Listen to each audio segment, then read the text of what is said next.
স্বাধীন ফিলিস্তিন রাষ্ট্র প্রতিষ্ঠার প্রস্তাব পাশ হয়েছে জাতিসংঘের সাধারণ পরিষদের অধিবেশনে। ফিলিস্তিন সংকট সমাধানে একটি পূর্ণাঙ্গ রোড ম্যাপ তুলে ধরা হয়েছে নিউ ইয়র্ক ঘোষণায়।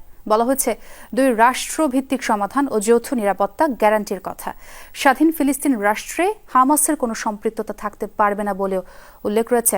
142টি সদস্য দেশ অবস্থান নিয়েছে প্রস্তাবের পক্ষে, তবে যুক্তরাষ্ট্র, ইসরায়েল সহ বিরোধিতা করেছে 10 দেশ। বাছাইকৃত লাল সরিষার দানা থেকে অত্যাধুনিক কোল্ড প্রেস মেশিনে তৈরি হয় প্রাণ সরিষার তেল, আসল ঝাঁঝে আসল স্বাদে।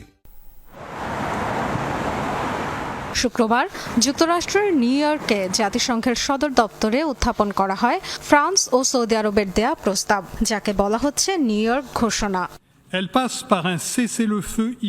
ফিলিস্তিন ইস্যু সমাধানে একটি রোডম্যাপ তুলে ধরা হয়েছে 7 পৃষ্ঠার প্রস্তাবে।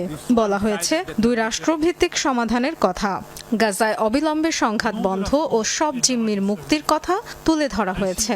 আরেকটি গুরুত্বপূর্ণ বিষয় হলো ইসরায়েলে হামাসের হামলার নিন্দা জানানো হয় এতে।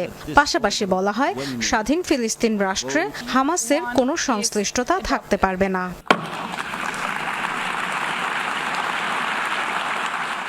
জাতিসংঘ সাধারণ পরিষদের অধিবেশনে শুক্রবারের ভোটাভুটিতে প্রস্তাবের পক্ষে ভোট দিয়েছে 142টি সদস্য দেশ।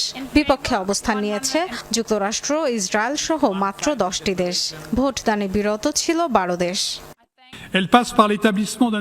এই রোডম্যাপ অনুযায়ী গাজায় অবিলম্বে যুদ্ধবিরতি, সব জিম্মির মুক্তি, সার্বভৌম ও স্বাধীন ফিলিস্তিন রাষ্ট্র প্রতিষ্ঠা, হামাসের নিরস্ত্রীকরণ এবং গাজার শাসনভার থেকে তাদের বাইরে রাখার কথা বলা হয়েছে। এছাড়া ইসরায়েলের সাথে আরব দেশগুলোর সম্পর্ক স্বাভাবিকীকরণ ও সম্মিলিত নিরাপত্তা গ্যারান্টি ইস্যুও তুলে ধরা হয়েছে।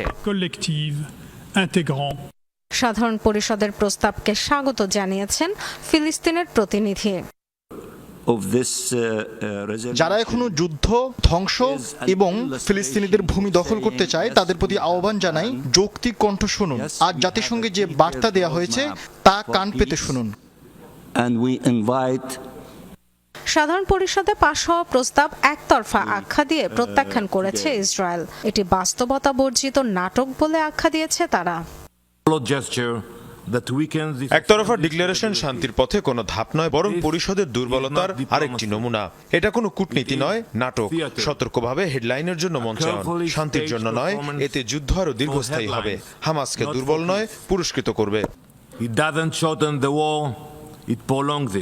জাতিসংঘের সাধারণ পরিষদের 80তম অধিবেশনে সিদ্ধান্ত হয়েছে ফিলিস্তিন ইস্যুতে উচ্চ পর্যায়ের আন্তর্জাতিক সম্মেলন হবে আগামী 22 সেপ্টেম্বর। ওই সম্মেলনেই ফ্রান্স, যুক্তরাজ্য সহ প্রভাবশালী কয়েক দেশ স্বাধীন ফিলিস্তিন রাষ্ট্রের স্বীকৃতি দেবে। বর্তমানে জাতিসংঘের সদস্য 193টি দেশের মধ্যে 147টি দেশই ফিলিস্তিন রাষ্ট্রের স্বীকৃতি দিয়েছে। Dorothy Tasrin, Jamuna news.